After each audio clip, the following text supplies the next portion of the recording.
Do you have drainage issues in your yard?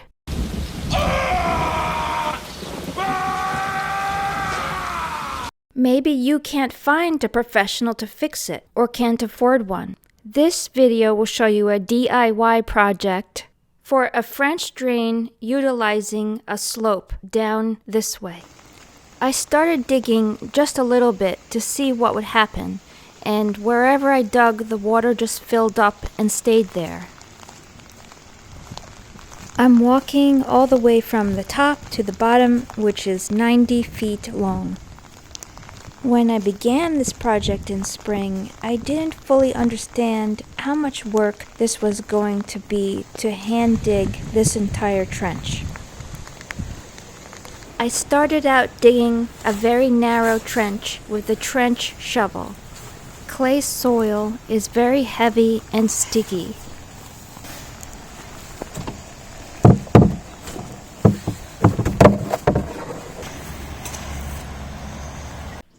If you're lucky, you won't hit too many roots. These can just be sawed off with a regular cheap hand saw. Most of these tree roots are from a swamp maple tree we took down in spring.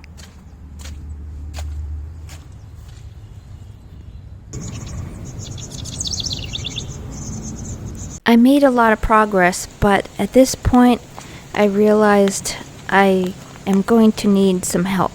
So I asked my husband if he could please help me with some heavy, hard labor on this project. Then we suddenly had a big hailstorm. Tons of water went into the trench.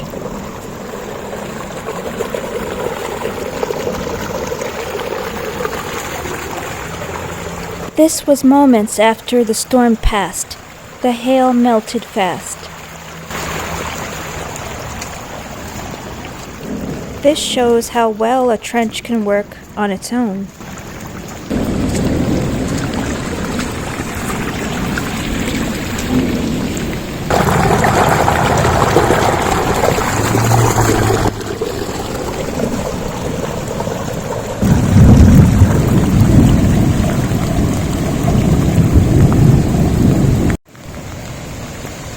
The force of the water did all of that.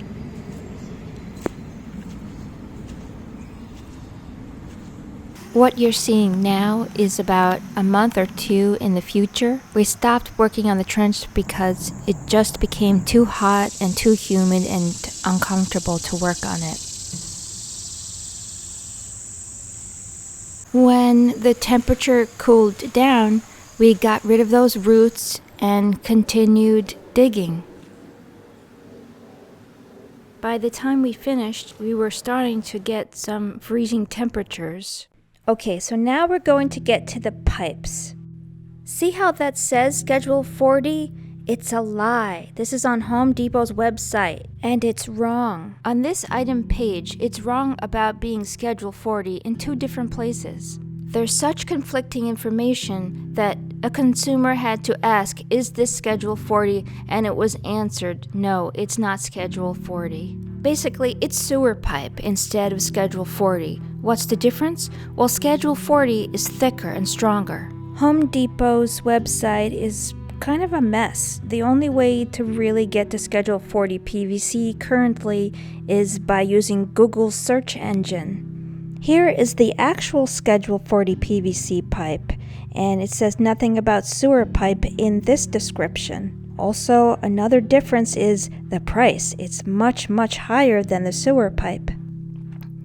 In the end, we decided to get the sewer pipe because it's considerably less expensive, but also not only will we not have any heavy traffic on it, but it's for a garden project. It's not something very important like keeping your house dry.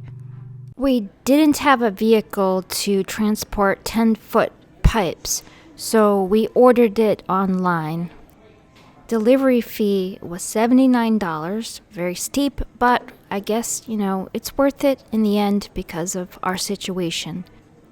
When we started out, I thought we were going to get Schedule 40 pipe, so I got the Schedule 40 compatible connectors. Unfortunately, they do not fit the sewer pipe. The Schedule 40 is on the right and the sewer connector is on the left. Again, Schedule 40 fittings will be double the price at least. This little piece was only $2 and it connects two pipes that do not have the bell shape at the end. For example, if you had to cut pipe, you can rejoin it with this piece. As you can see, the Schedule 40 connector is too wide for the sewer pipe. The matching sewer pipe connector fits perfectly snug. We ordered them all to have drainage holes, but some came without the holes. Before we completed the trench, we did a dry run just to make sure we had enough pipe and all the angles were good, and to figure out the catch basin placement. By the way, catch basins are cheaper when you buy them in quantities of 4. At least with this NDS brand, it's like getting one for free. We're just getting ready here, but drainage holes go on the bottom. When you glue the pipes together, they must be on the bottom. We're finally ready for the drainage rock. Unsure of how much drainage rock to get, we started out with 2 cubic yards. So that's what 2 cubic yards of drainage rock looks like. At first, I thought this could be wrong. It's called 3/4 clean. It looks very sloppy to me, but from what I read, it can vary from region to region. Without a lot of suppliers to choose from, and since this is just a garden project, we figured it would be okay.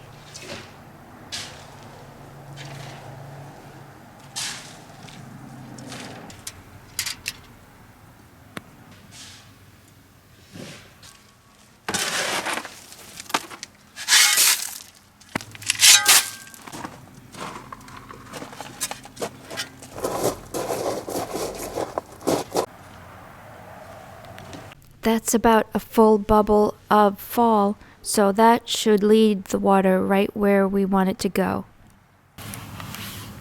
I can't stress this enough. Make sure your catch basins are low. It's so much easier to raise a catch basin that is too low than to lower a catch basin that is too high. I noticed some complaints about these catch basins, that they're made with flimsy plastic, that you can't get a tight fit depending on the pipe you're using in the opening. So some professionals cut their own holes, especially with a larger catch basin. You have more options. You can cut the hole higher or lower, so it's not fixed in just one position that you have to dig your trench around. We put a screw to hold the pipe in place because it kept falling out. Also some duct tape, which I read can help keep out tree roots. We also drilled weep holes at the bottom of the catch basins to eliminate standing water.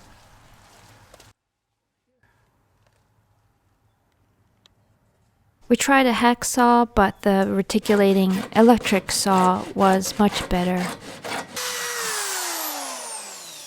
Since it was so muddy, I wiped down the pipes before we glued them together.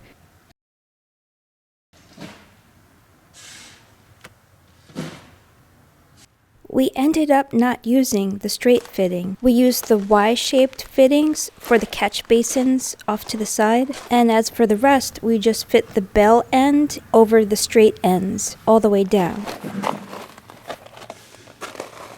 We had to end the pipe here because at this point we were losing our slope. As a result, the end pipe is closer to the surface than we would have preferred. We definitely needed more drainage rock, so we ordered 3 more cubic yards.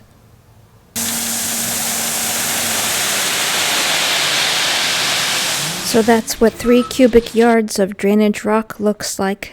Compared to 2 cubic yards, 3 cubic yards, Maybe 2 cubic yards isn't a lot, but I would think that a postal worker could avoid driving into it, especially in a large driveway.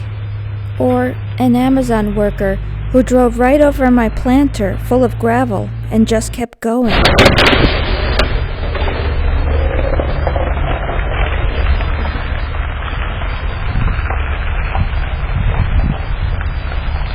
See that end cap, the grate? That piece cost $40. It's very sturdy though, so I can walk on it without worrying about cracking the end of the pipe. Sewer pipe will crack if you step on the end, unlike Schedule 40. Plus, I just like the way it looks, and I don't have to worry about tripping over it. I can always unscrew the cap off if it ever gets clogged.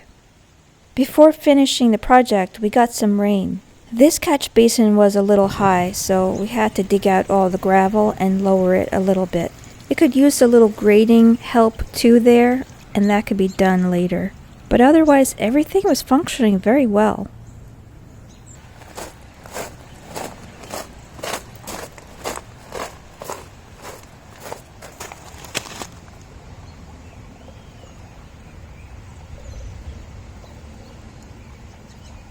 Here's another hailstorm we had before we finished.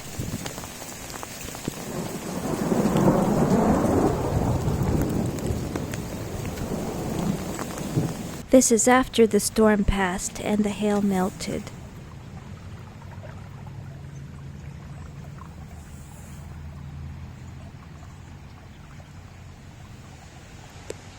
It's finally complete. We started in spring and it's now fall. Instead of putting dirt and grass on top, we have the gravel all the way to the surface. Some people might not like the look, but our lawn is full of weeds anyway, so it's not a huge change for us. Also, this area is located behind the garden beds. It's not very visible. I discovered some creeping jenny plants already growing in the yard, so I moved a few to the edge of the gravel. Maybe they'll grow over the gravel one day and give some camouflage. This is 90 feet of pipe from beginning to end, not including the side pieces that go to the catch basins. Here's the first catch basin.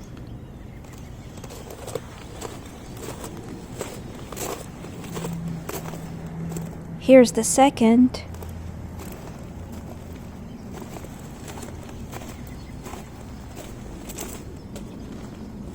Here's the third. And the last one is all the way back there at the end.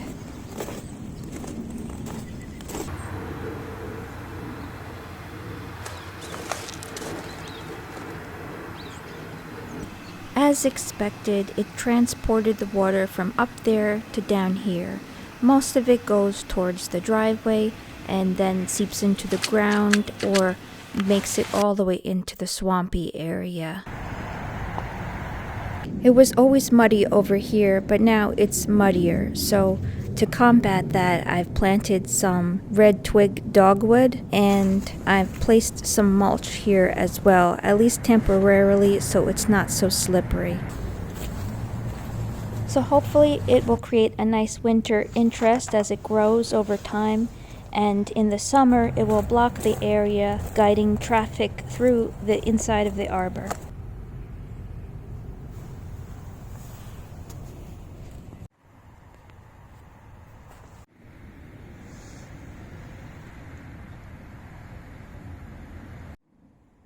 I put together a list of what everything costs so you could have a look. I hope this DIY video helped you. I learned a lot from City Gate Foundation drainage videos. He's a professional on YouTube. You should check him out. I put a link to his channel in the description below. If you have any questions, let me know in the comments. Thanks for watching and good luck with your drainage project.